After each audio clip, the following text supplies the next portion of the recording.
Do you look at your mountain of goals and feel stuck? Or have you already achieved great things and yet you know there's still more?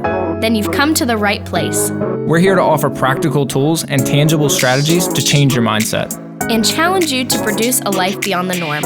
I'm Nate. I'm Laura. Welcome to the Transcendence Podcast.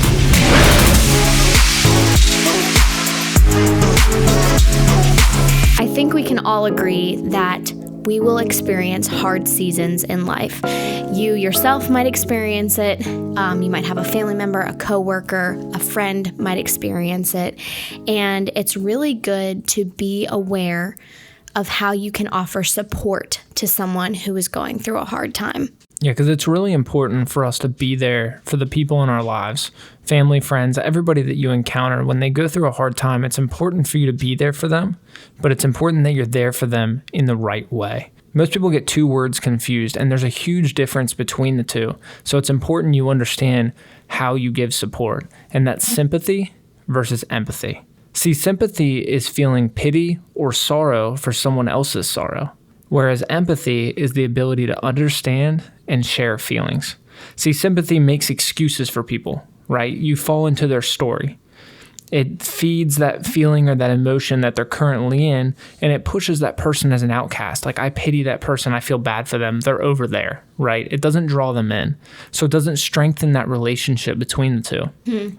Where empathy helps them through the situation. See, it accepts them. It moves them out of that emotion and into a new one because they're accepted. It draws them in and builds that relationship with them stronger. It shows acceptance and opens the opportunity to coach them and opens the opportunity to give advice that could help them. You need to be really careful, though, when you're in this situation because you have to know that the person wants empathy as well.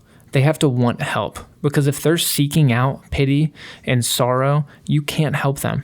They don't want to be helped because sympathy, if they're trying to get sympathy, they want to stay in that emotion for whatever reason.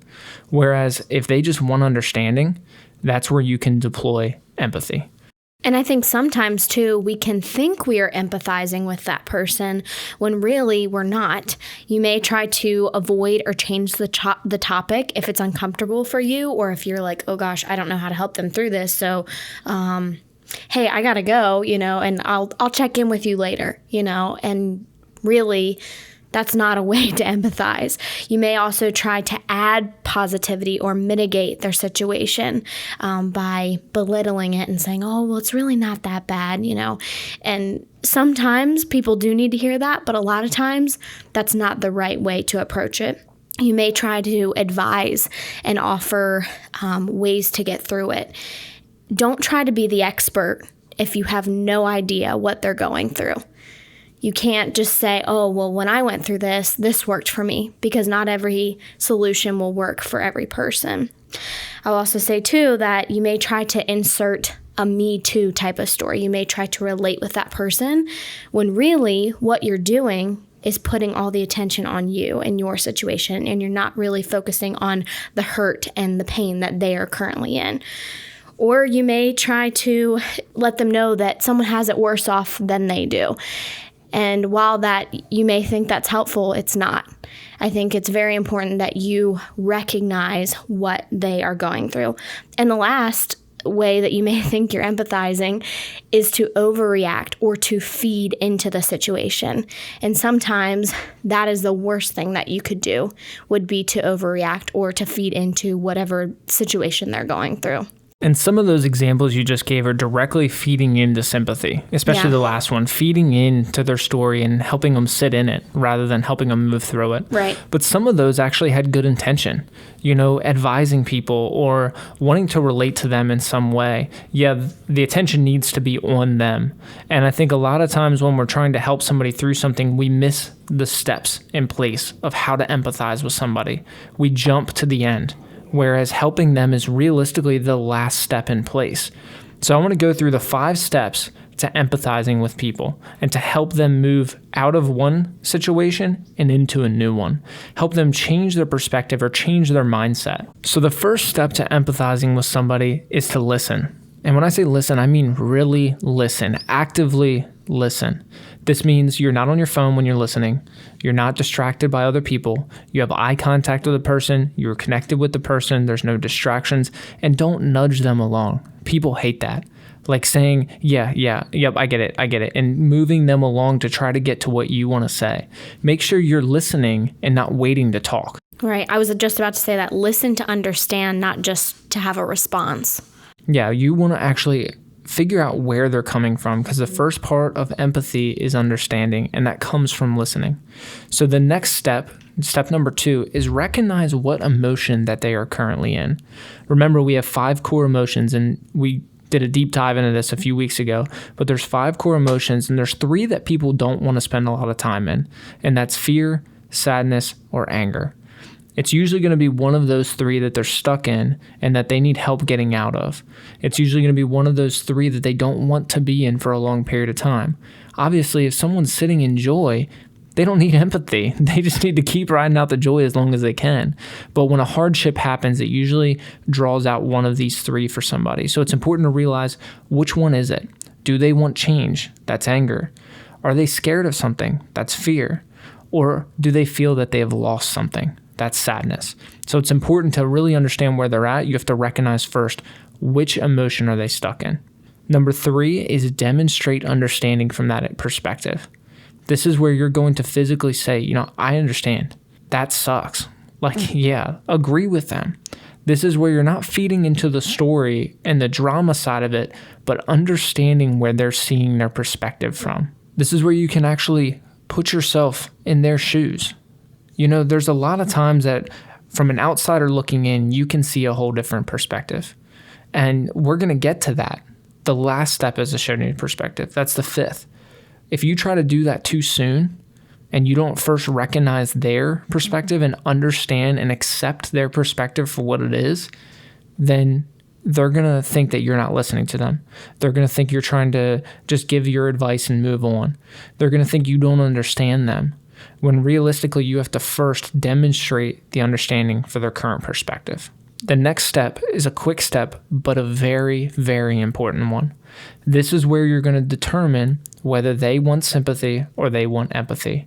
You're going to ask them for the permission to give them advice. You're going to ask them for the permission to coach them. You're going to ask them for the permission to give your input and to see if they're willing to see new perspective.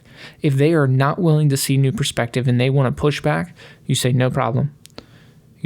What they're looking for at that part is sympathy.